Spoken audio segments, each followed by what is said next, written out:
lions actually killed that giraffe. They didn't find it dead.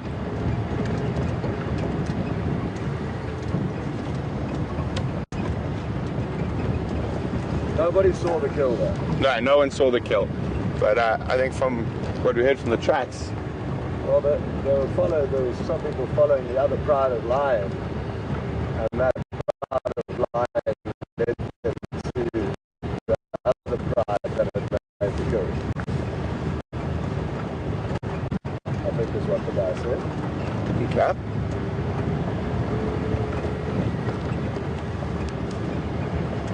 Would have been a fascinating sighting to watch. Sort of makes you wonder about the histories of those two prides, whether they were related and they broke from each other at some point in the past. Yeah.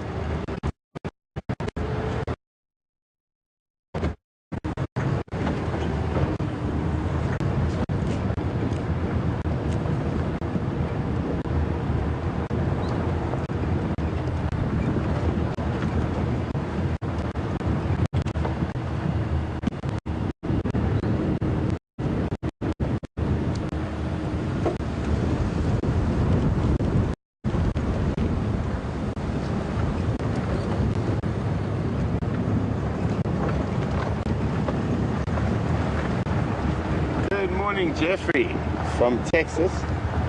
Jeffrey would like to know what's a giraffe's territory and how far do they roam in general. Well, Jeffrey, giraffes don't really hold territory. They have home ranges, and as far as they roam, it completely depends on the availability of food at the time. But I would be lying if I tried to guess. What we can do in a few minutes, I'll see if there's anything about it in my big mammal book.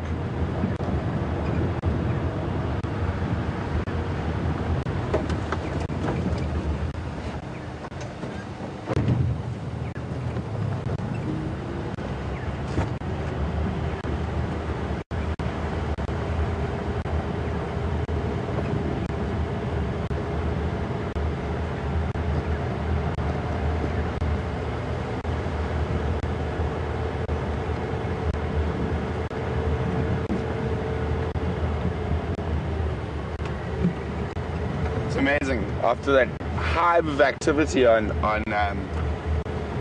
Djuma for the last couple of days, listening to the radio, there's actually not one sighting on Djuma this morning, but hopefully we can rectify that.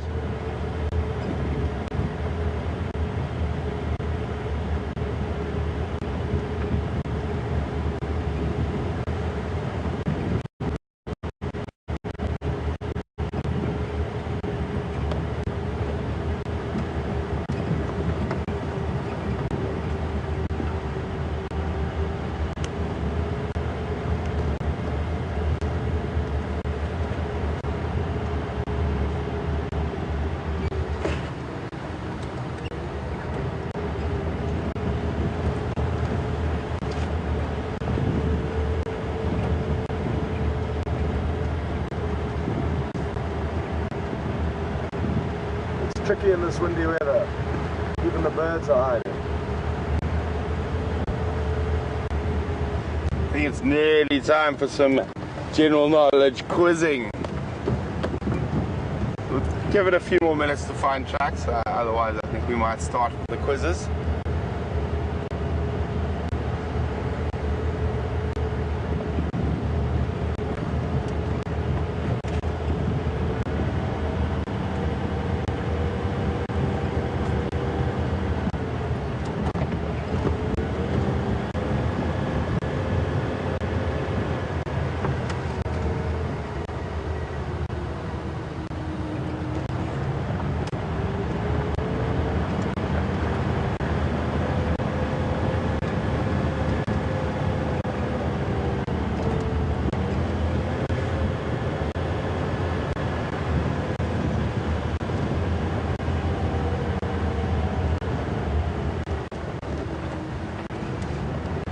Good morning, Deborah from Ontario. Deborah would like to know whether there's a big five in the bird world. Sure.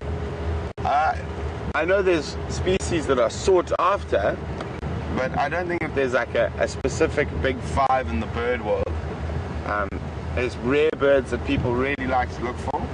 I don't know if you guys know the original origins of the big five. So it comes originally from the 5 most dangerous animals to hunt on foot.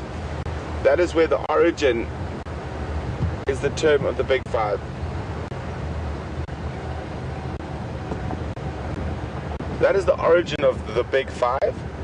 So they were the 5 most dangerous animals to hunt on foot. So it doesn't really translate into the avian world. But I'm sure there's quite a well-known thing called the little five, and that's 5 smaller animals that share a part of the name with the bigger members of the big five. So there we go. That's our first quiz question. Who can name the little five?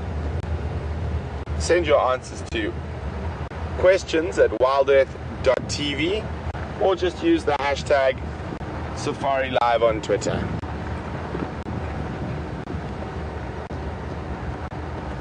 Have a shot at it. Go first. Is he going a bit far from us?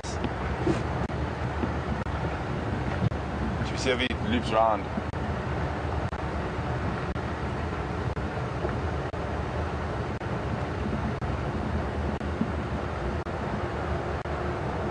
Okay, so what you explained to me, 2 buffalo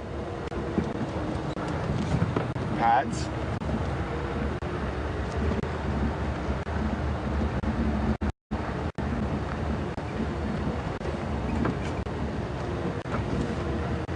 So Scott's trying to catch her. We're going to stop now, and Scott's going to try to catch a batalier flying, but he's quite far away, but we will try.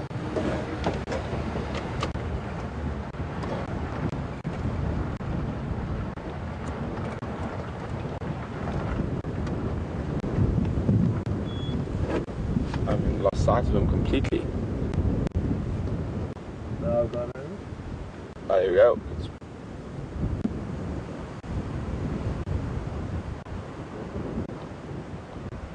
Oh, and the batalier has given me an idea for the second quiz question.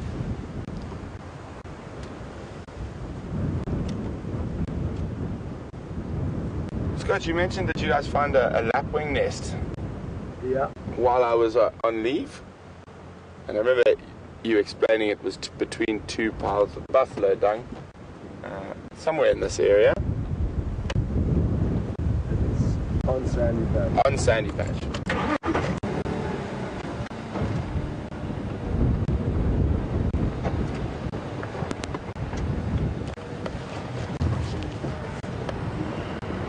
However, the problem is, we did go back and have a look, and 2 of the eggs were missing.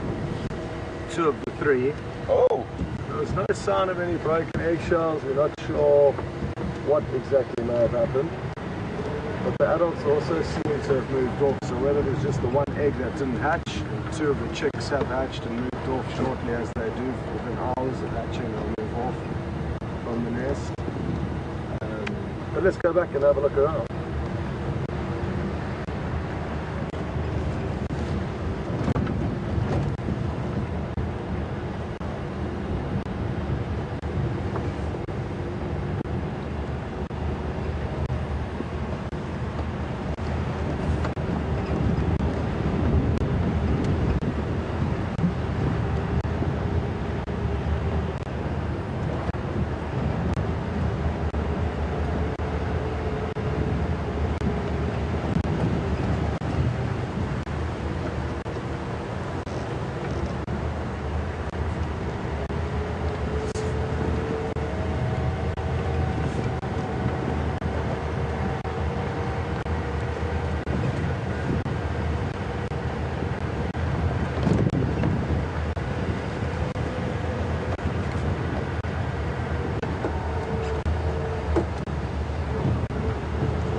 Invert the words and correct.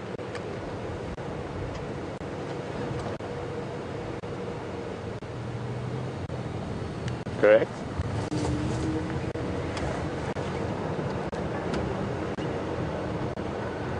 Those are all correct.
Oh,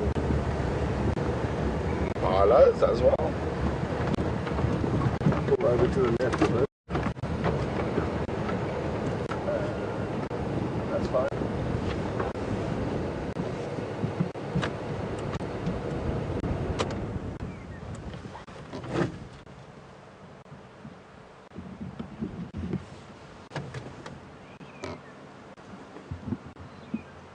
Well, hold on. Where's it gone? There it is.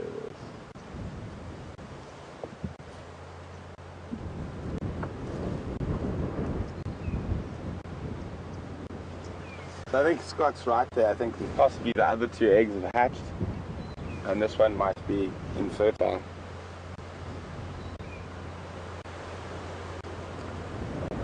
Did you see which lapwings it belonged to? Crowned. Crowned.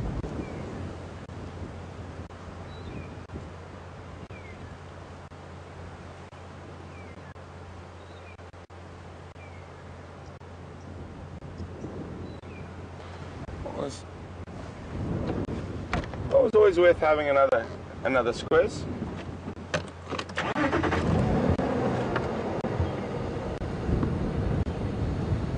Such amazing camouflage.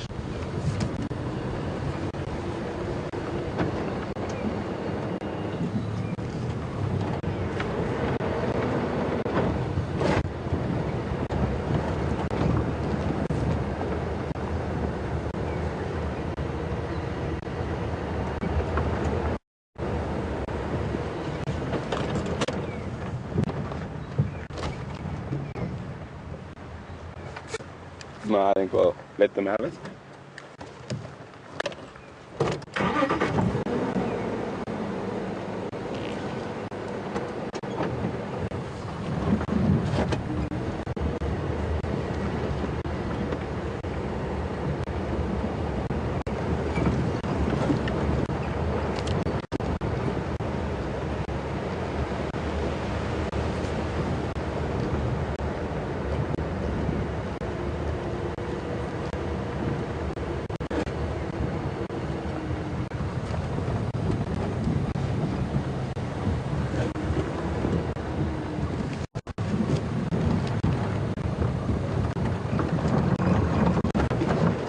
Sorry, Scott.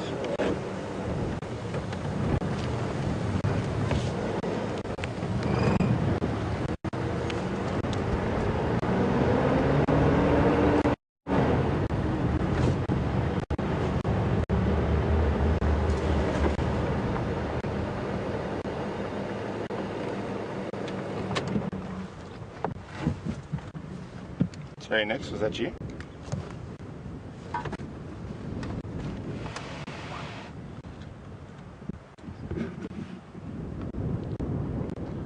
Scott spotted a lilac-breasted roller.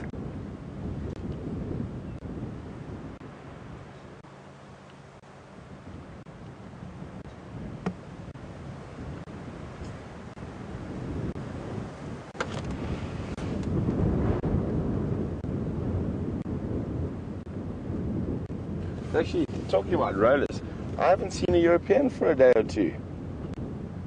Have you? This is true. I have not seen them. Maybe they've departed. They could have departed. They snuck off in the night.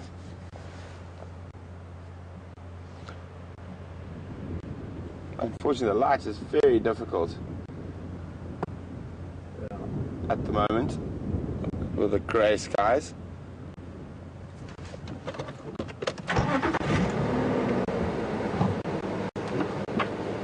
Nicky, are you copying me?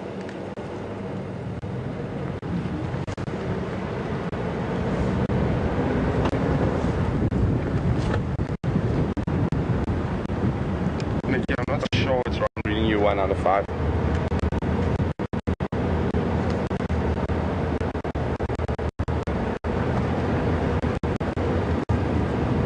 Negative, let me just get better.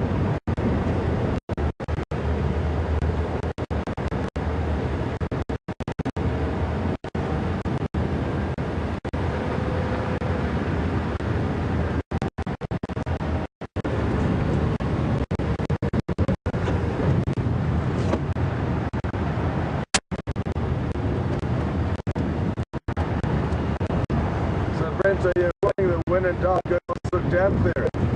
I was thinking about it. I'm sitting, so do I go Aubrey's or do I just go straight back to Bob's Look Down? And I was thinking about it. It's all going to depend on one little radio call that I'm about to make. Okay. Did any stations check the Misikai this morning?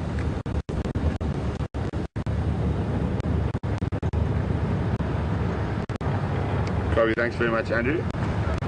On the theory is that we were going to go Buffalo's Look Down again, Buffalo's Look Down, and it's not active. So, yes, we're going. When in doubt, go to Buffalo's Look Down.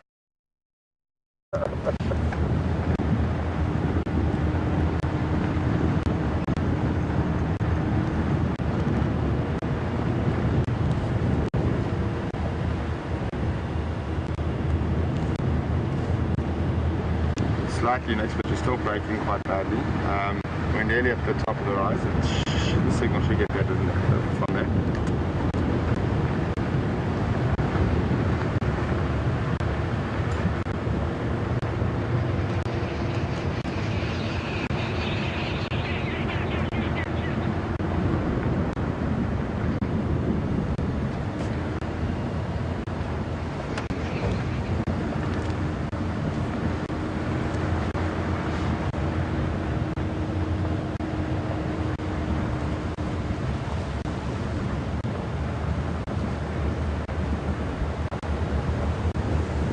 It's amazing how we can have such busy days and then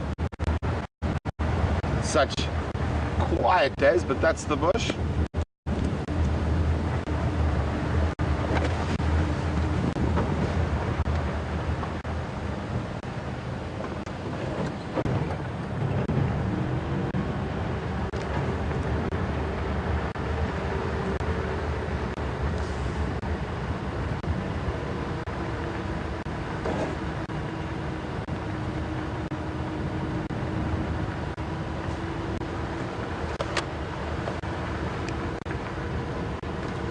Next, can you go again with the name? Good morning, Lynn from Toronto. Lynn would like to know if the lapwing eggs generally hatch at the same time or at different times.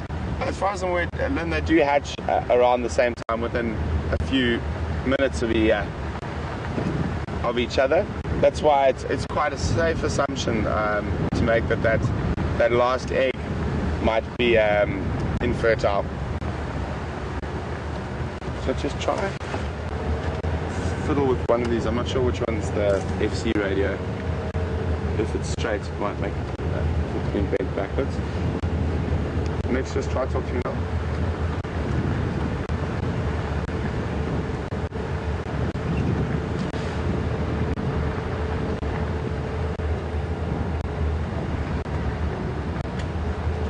No, you are a bit better. Do we have any answers yet?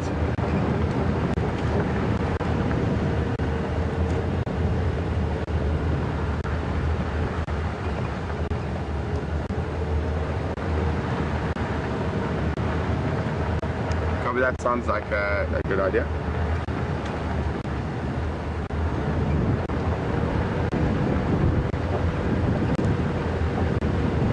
So guys, there were a lot of you who got it right, but we're gonna do the first 5 on email and the first 5 on Twitter.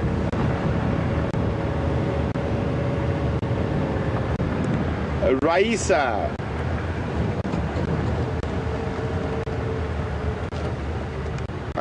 Next to town, I'm gonna stop at the top of the hill. I'm battling to hear your comments.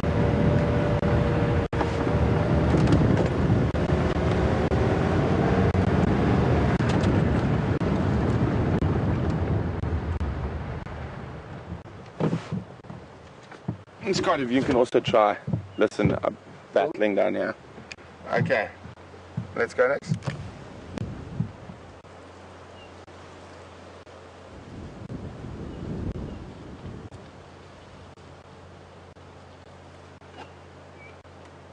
Raisa, Georgie, Deborah. Somebody and Matt. Somebody and Matt. We missed number 4.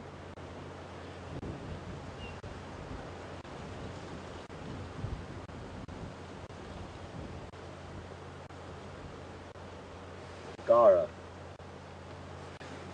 Dara. Sarah. With the D. With a D. Dara. Okay, wonderful. Thanks, Nix. And on Twitter?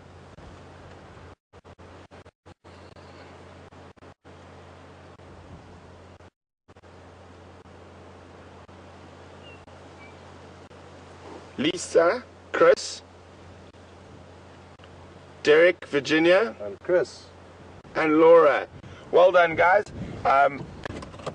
You guys are the first 5 on email and Twitter, and the little 5 are a leopard tortoise,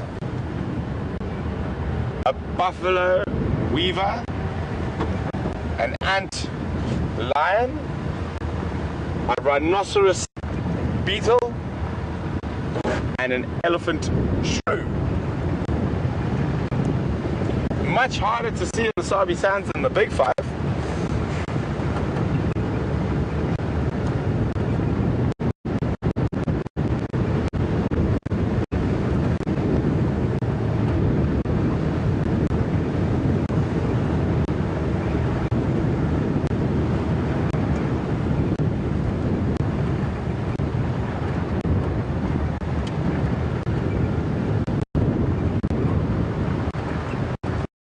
So,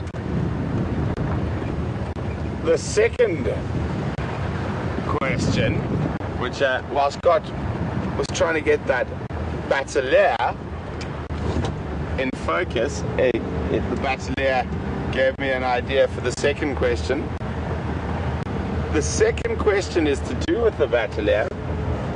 I would like to know how bateleur got the name bateleur, and what is the meaning of the name bateleur. Send your answers to questions@wildearth.tv or just use the hashtag Safari Live on Twitter.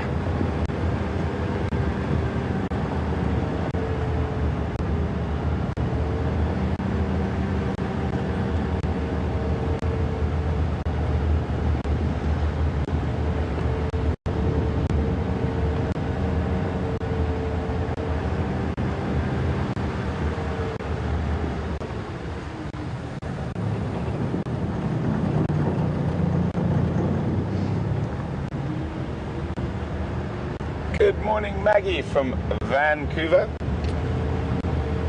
Maggie would like to know how cold it gets in our winter months. Well, definitely not as cold as Vancouver, Maggie, I can guarantee that.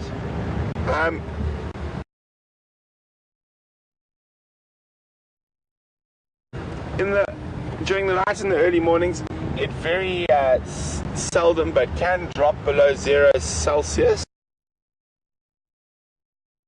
Celsius in the mornings. But being in an open vehicle, it can feel quite a lot colder with the sort of wind chill factor. And then during the day, it generally settles at around 25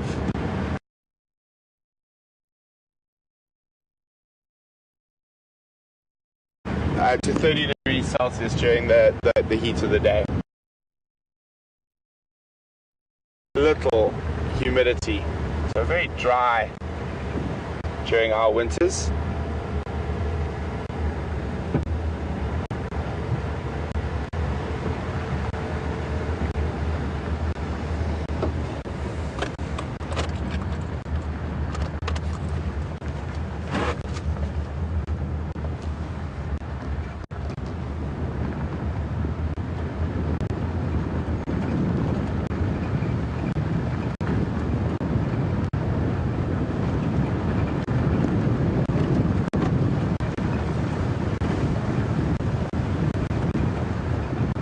Not even sign of elephants this morning. All the tracks.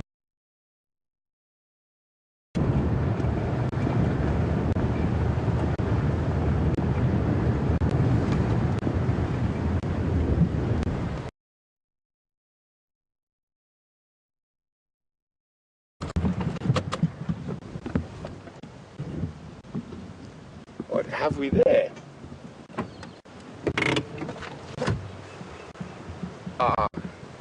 Given away in the last second. Oh, he's disappeared past us, unfortunately. I'm actually not sure what the new name is. I think it's just a common buzzard. Where are my buzzards?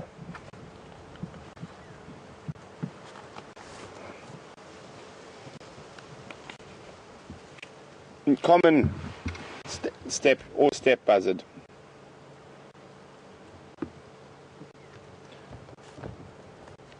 Number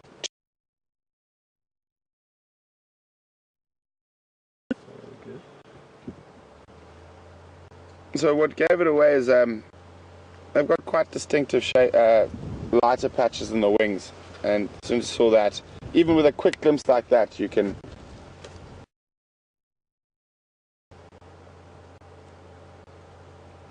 the original name, the steppe buzzard, is due to where they migrate to and from.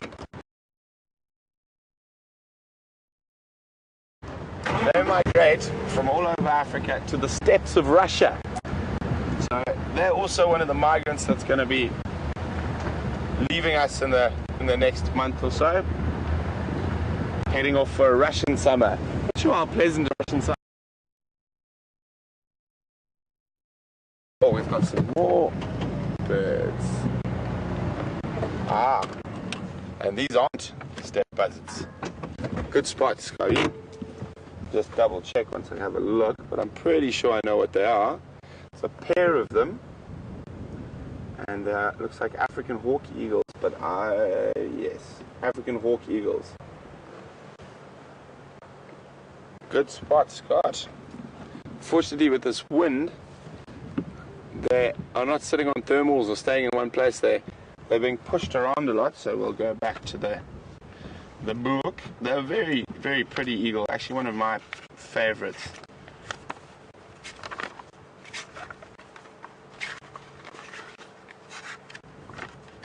I saw them twice, the other on 2 different days, and apparently they have nested on this property in the past, according to Mark. Okay.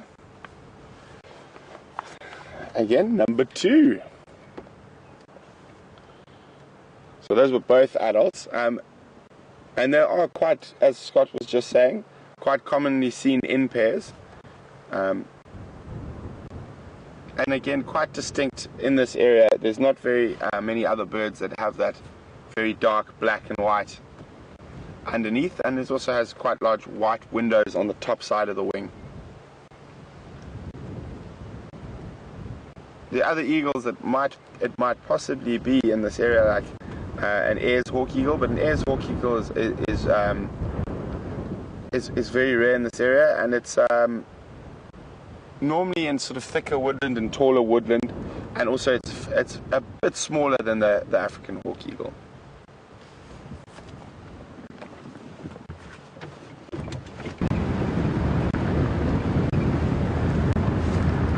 Go ahead.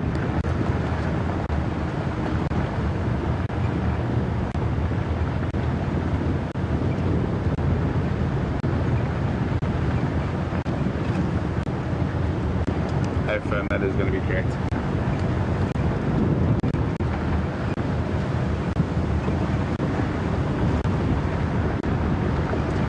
No problem, thanks very much.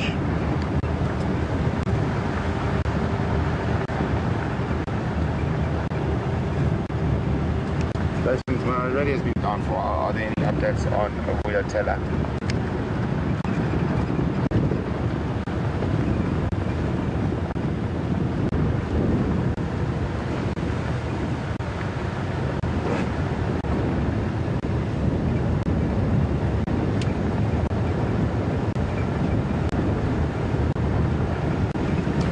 Wow, guys, I actually forgot to mention yesterday, with all the excitement of chasing after mating leopards, that we found tracks of the crocodile, and more than likely the crocodile that was from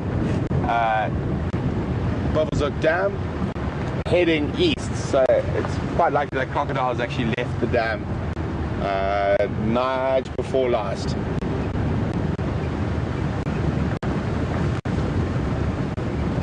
Unless it's another one. Unless it's another one, that is very true. There's only one way to make sure you don't get eaten by a crocodile in Africa, and that's to assume every puddle has a crocodile in it. Oh, we're starting to get a few specks of rain.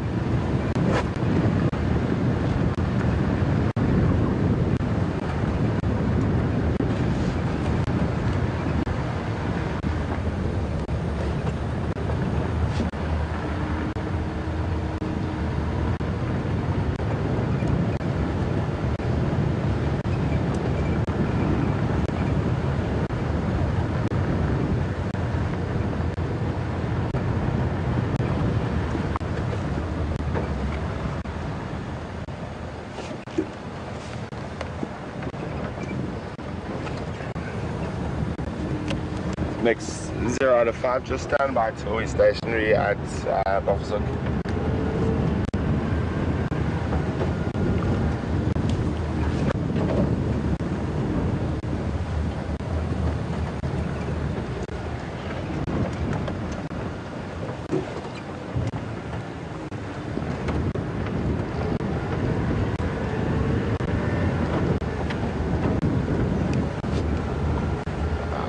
Copying you. Let's just stand by till we are at Buffelshoek.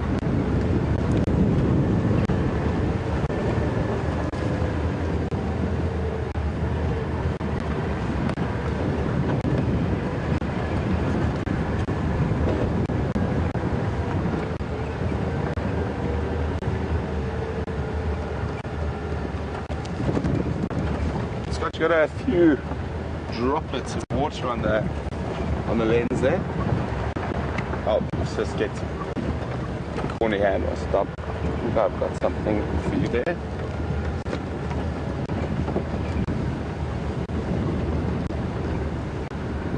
One hippopotamus.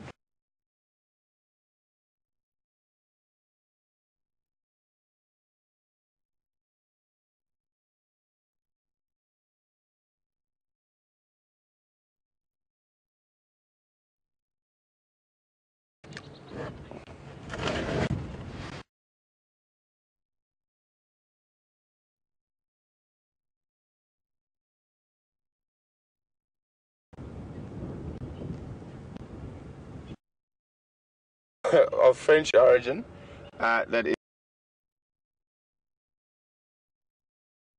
specifically refers more to the tightrope walker part than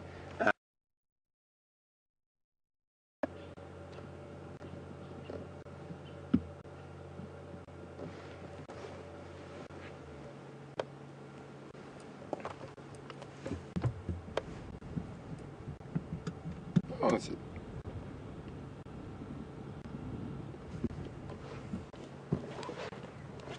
So you can see the bat has got a very, very short tail. And so when they fly, they overcorrect and balance quite frequently. I'll show you what it looks like now. So it looks like someone on the tightrope walking. So they sort of make my wings short today because I'm in the car. So when they're flying, you watch they very much overcompensate the whole time, like if someone was walking on the tightrope trying to maintain their balance. So that's where they get that name from. Oh, and I'm getting mauled by flies again. And there's a lone hippo ball in Buffelshoek Dam. No sign of much else. And therefore it could be that the crocodile has indeed moved off. Should be sad. It would be. Quite like seeing him.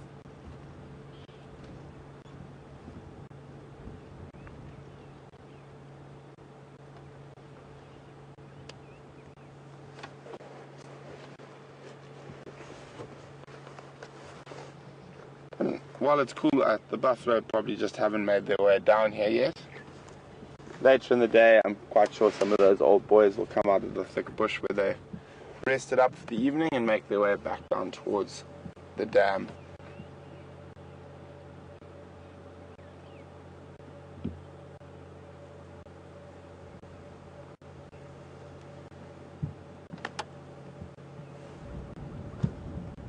There's also a grey heron on the other side.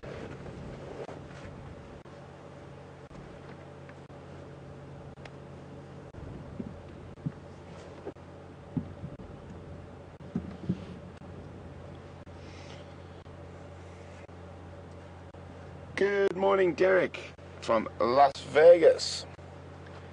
Derek would like to know, is it true that male lions are always extremely lazy and make the females do all the hunting for them? Or do they hunt themselves sometimes? Well, Derek, it's not entirely true. Male lions spend quite a lot of time away from females in the prides. While they are away, are patrolling their territory and defending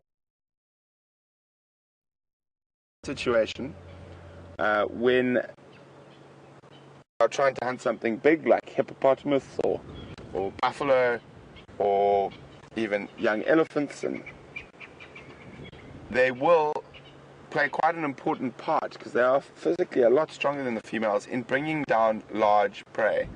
Obviously that is not always the case, but they do help when they are trying to bring down large prey.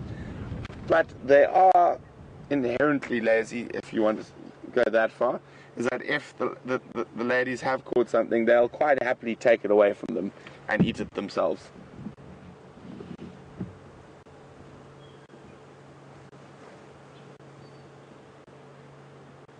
I remember, before I forget, there was a question earlier about giraffe territories, and while we're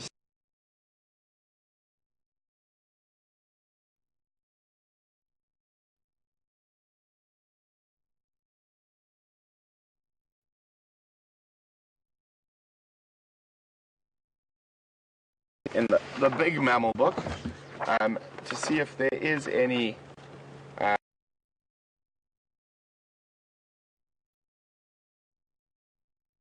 literature on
this book is so handy from time to time.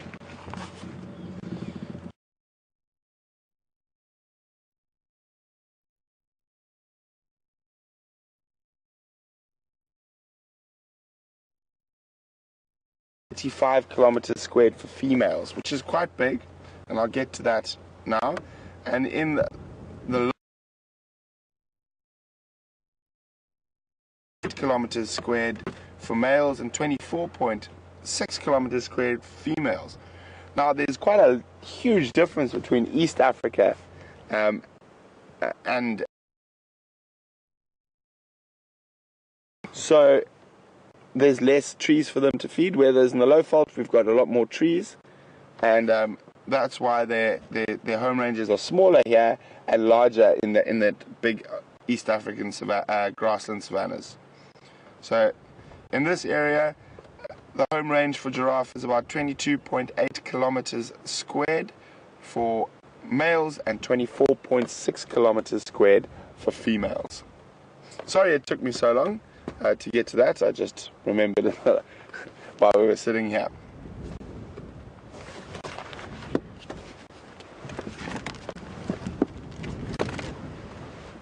Scott, what do you feel like doing next? I'm not sure what to suggest, Brent. We've covered the majority of the property this morning. We haven't found any tracks to follow.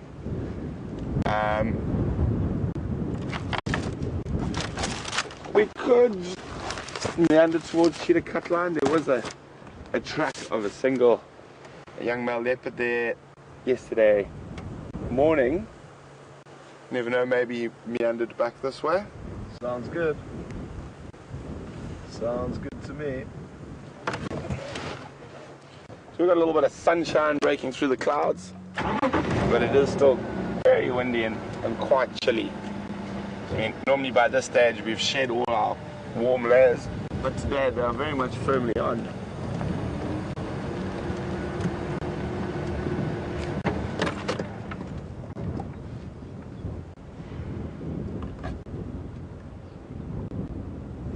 Sorry guys, I thought I heard something.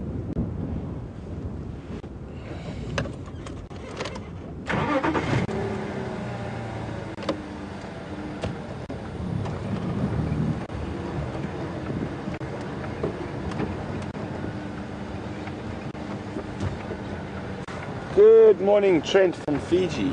Trent says he's heard different stories, but he would like to know what the real reason why a giraffe has a long neck. Well, Trent, most strange evolutionary adaptations are almost always for only for two reasons. One is to procure mates for breeding, and the other is to outcompete for food. Now with giraffe, it would be actual, but my explanation that is a combination of both. They have long necks so they can outcompete other animals in the browse level, so they can feed on a trophic level that has very little competition. So it's only elephants and giraffes that can really eat at that highest level, so they don't have to compete with all the other browsers like kudu and bushbuck, and so that's the one reason. Now, quite often this food and mating are quite closely connected. So my best understanding on some of the papers I've read on this is that now, because of the females would choose the male with the longest neck because he was able to possibly pass on the genes for that long neck to her offspring. Therefore, the mating and the food sort of falls in the same thing. So, because the females were choosing the males with longer necks, therefore longer necks became a preference with genetics, and they became longer and longer and longer. So the other reason a female might choose a male with a longer neck, in the research I have read, males with longer necks tend to dominate most fights. I suppose that just works on physics. They've got a longer neck, they can swing it from further and harder when they're fighting with other giraffe. So So it's an evolutionary development that is there to increase the likelihood of survival and move them into and help them feed in an area that doesn't have a lot of competition.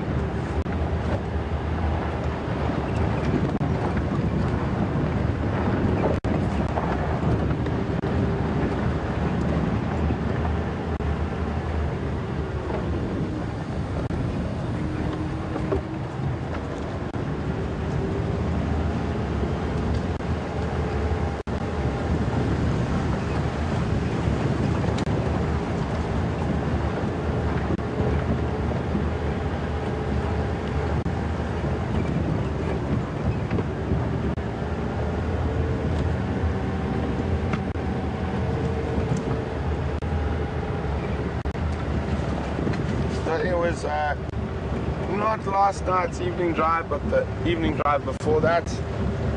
Those of you who were with us actually just saw that male lion's track, and this is actually exactly where he roared at us while we were parked right here, and he was coming the same way we're driving today.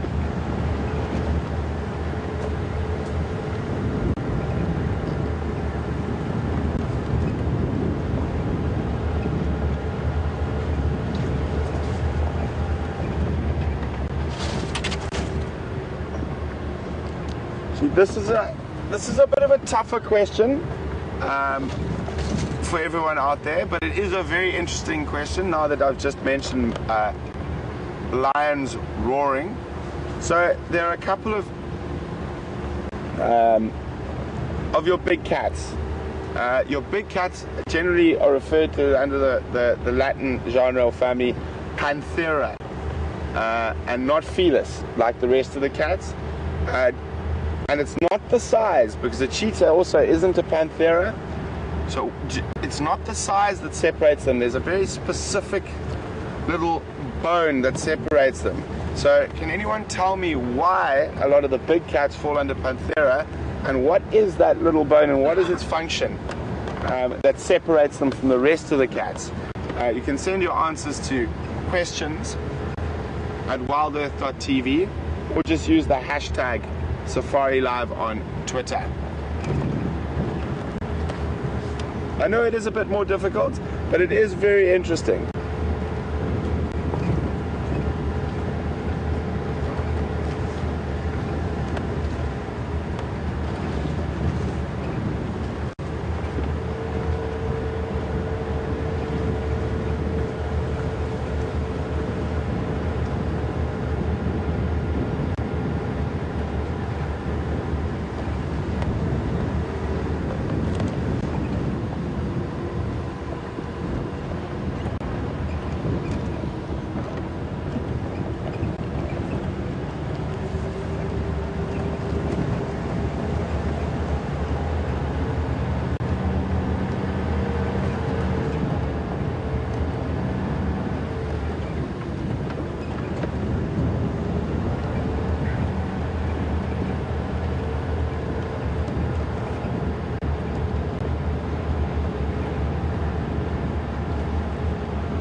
I've got some male leopard tracks here, but unfortunately they are on the boundary and heading straight across. There is a possibility that they might loop back down onto the boundary, so we're going to go slowly along here, see if we find any other tracks.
we just go again?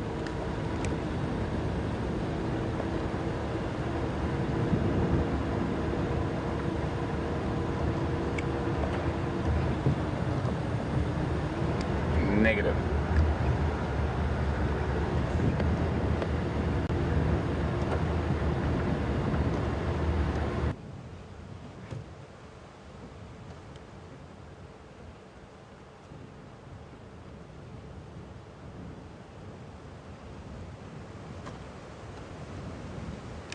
That is the, pretty much you could not get a better answer than that one.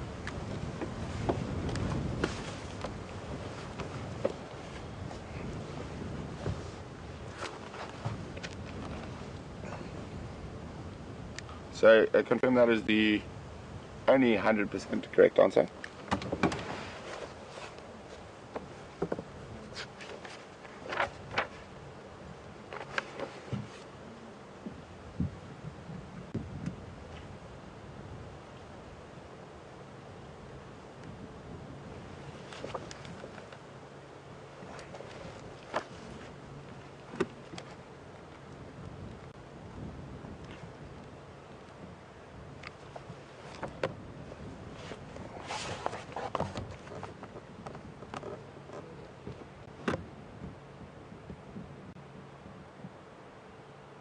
Okay, Jilly,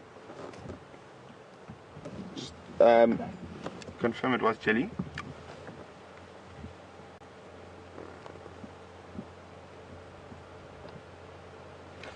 Well done, Jilly from Milwaukee. You got it 100% right. It's basically a genetic difference between the big cats and the little cats. Is the ossification of the hyoid bone. Oopsie. So basically what happens is that if we have a look at B over here, this is the domestic cat,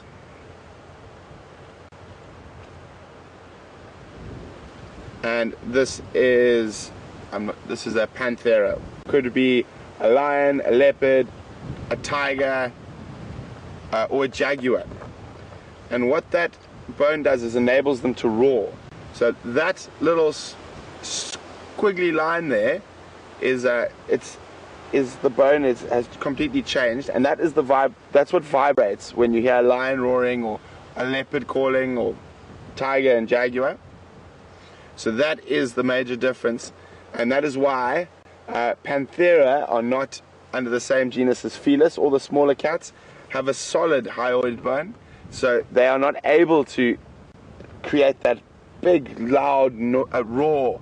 Oh, excuse me, like the Pantheras. So quite interesting, and I just thought we're driving down the road that male lion was walking down. So there we go.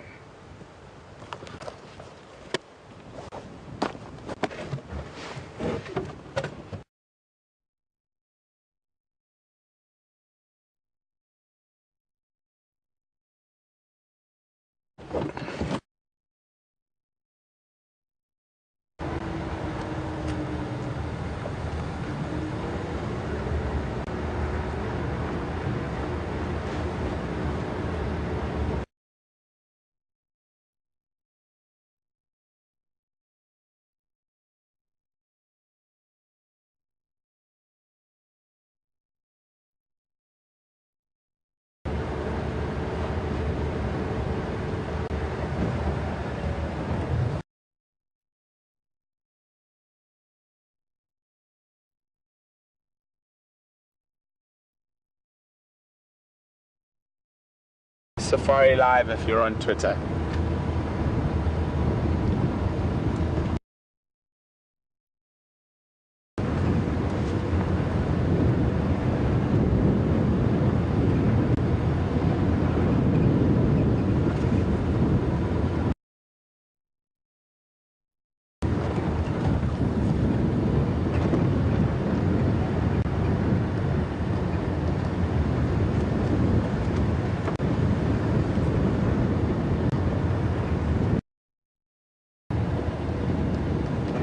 clouds are starting to break up a little bit, but it is still, I think it's still going to be overcast for a bit.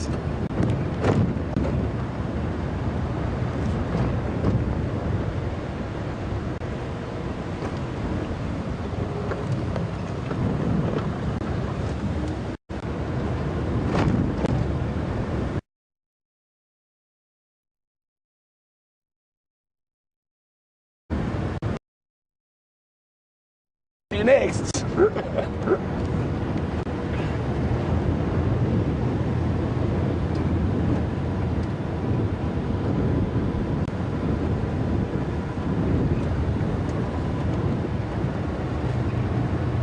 Good morning, Kathy.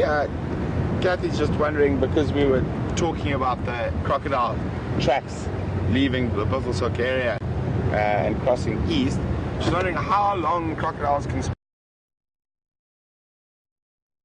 travel on land. Well, I know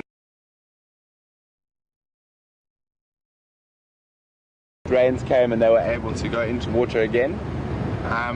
And I have known of crocodiles moving up to 40 kilometers between water sources.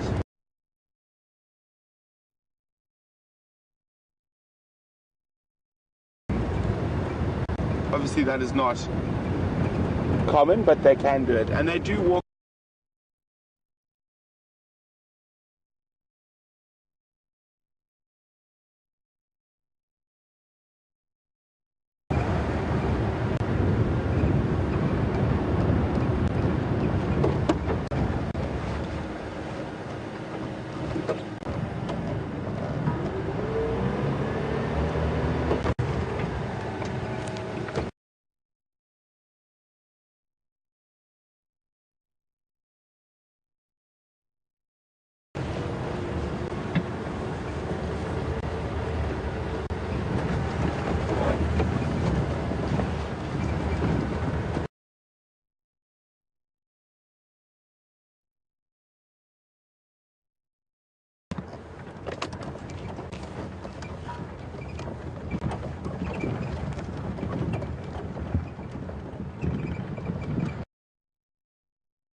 So there's the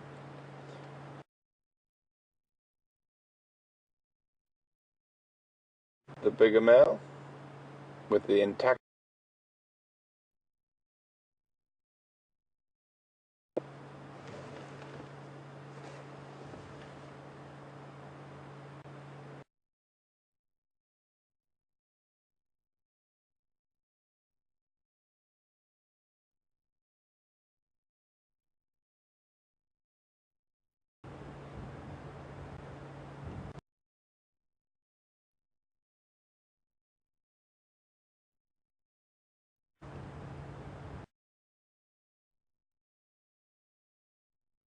Getting prepared for the ratting season.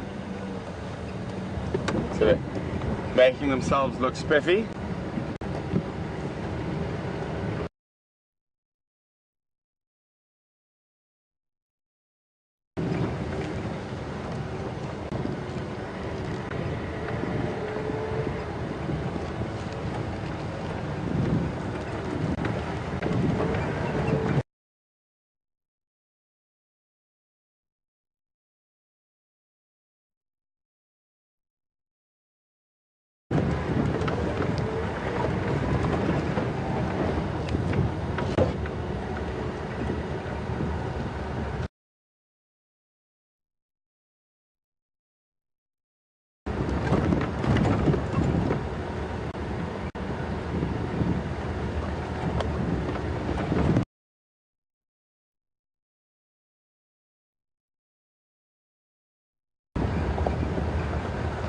Good morning, Kim.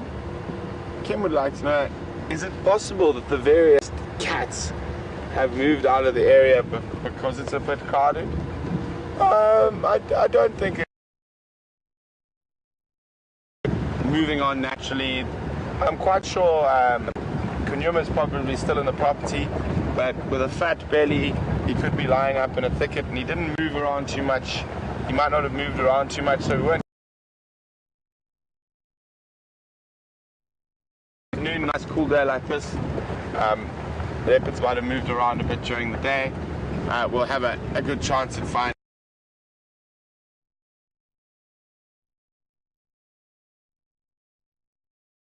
It's because they were overcrowded as such.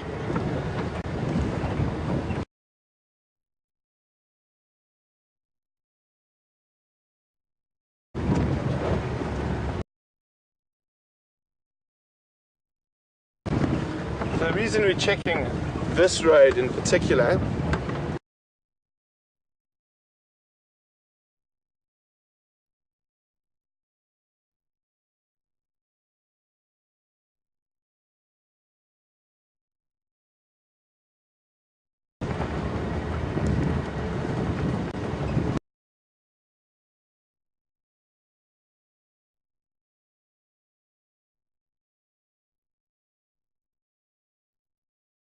possible, and it runs near the area where we had all that leopard activity. So it is possible. We check the other roads to the west, the other two further south.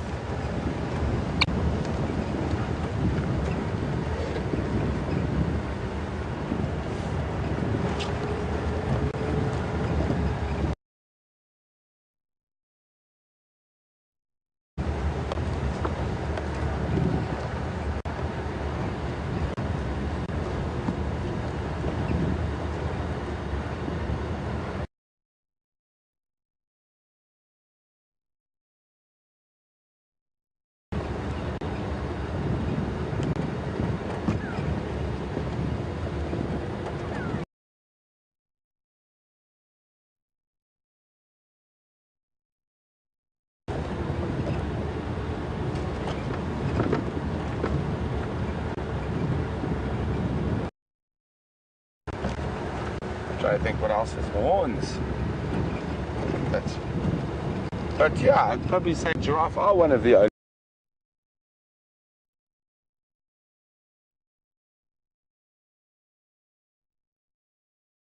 ones, with the addition of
Good morning, Brenda.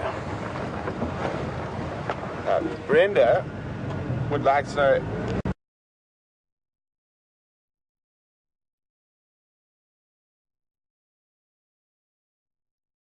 that have been rutting. They're so busy fighting each other they forget to look out. And I've seen lion and leopard.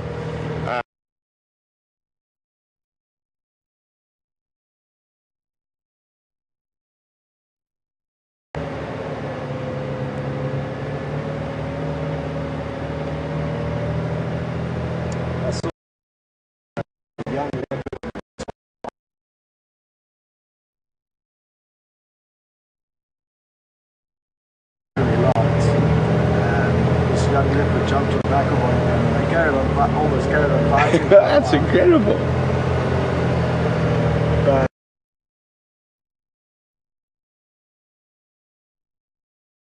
It's, yeah, just another example of how when the men are fighting, predators can try and take advantage of them. The leopard didn't have any luck because it was far too big. Bit big. In a concession in Botswana, and they've got a female leopard who regularly catches lechwe, but because they are so strong, and she's hunting them, she actually is in one of the most waterlogged concessions in the Delta. She has been recorded, I think, 9 or 10 times now, drowning the lechwe. So she catches under the water, in shallow water like this, and drowns the lechwe. Oh, sorry, for those of you who don't know what a lechwe is, it is a very large semi-aquatic. There are, I think if I remember correctly, 3 different types. There's got the red lechwe, which is the most common, and that occurs through the Okavango Delta to the Chobe floodplain and the Kwando floodplains, and then you have the Kafue lechwe, which only occurs around Lochinvar National Park in Zambia, and on the Kafue flats, in the Kafue floodplain of the floodplains of the Kafue River, and then you have the black lechwe, and that only occurs in the Benguelu swamps in Zambia.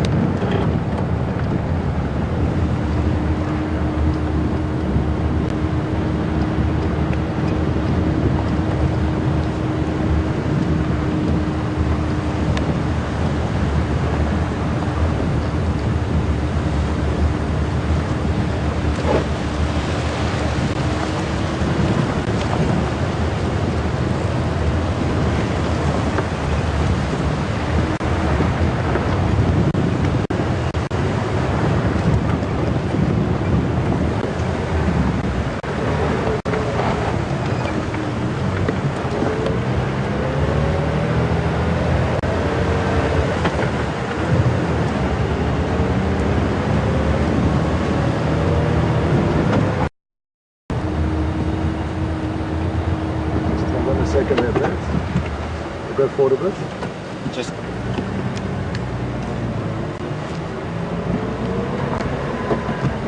what'd you get? The bird in front of us flies straight towards us.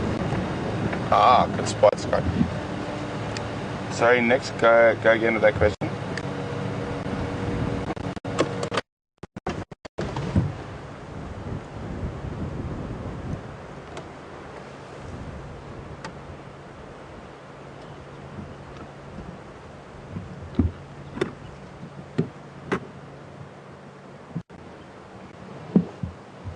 So there we go, got Scott's picked up an African fish eagle. I know we had some view of him there and disappeared. I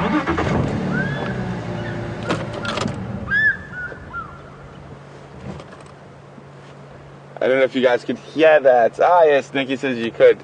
That was the African fish eagle calling.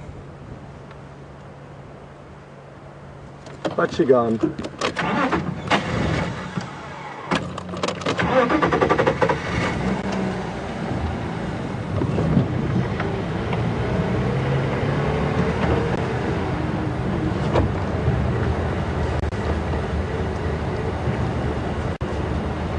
Elephants! Finally! Some animals!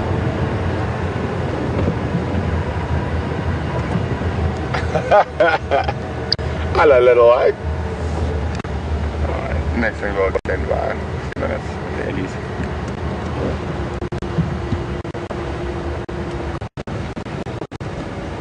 There's 4 little youngsters in a row there.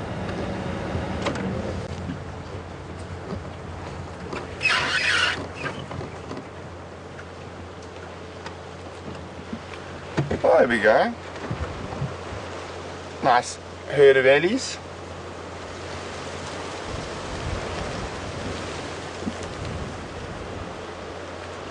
Quite a few playful individuals amongst those youngsters there. You see the one cow is actually carrying a big branch with her. Oh, the one problem is elephants in this weather can be quite unpredictable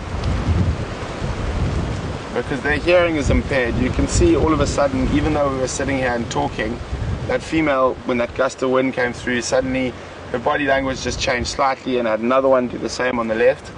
So to be following them and pushing them in this weather would just be asking for trouble.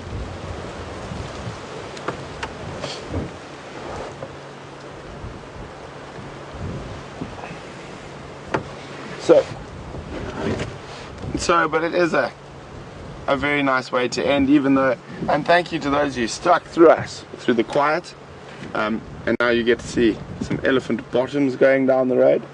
But from Scott and myself out on the vehicle, and Nick's in SC, thank you very, very much for joining us. Even though it wasn't the busiest drive, it was still thoroughly enjoyable. It almost feels like everyone had a heavy Easter weekend, and sort of the Monday we just had to sort of calm things down again a bit.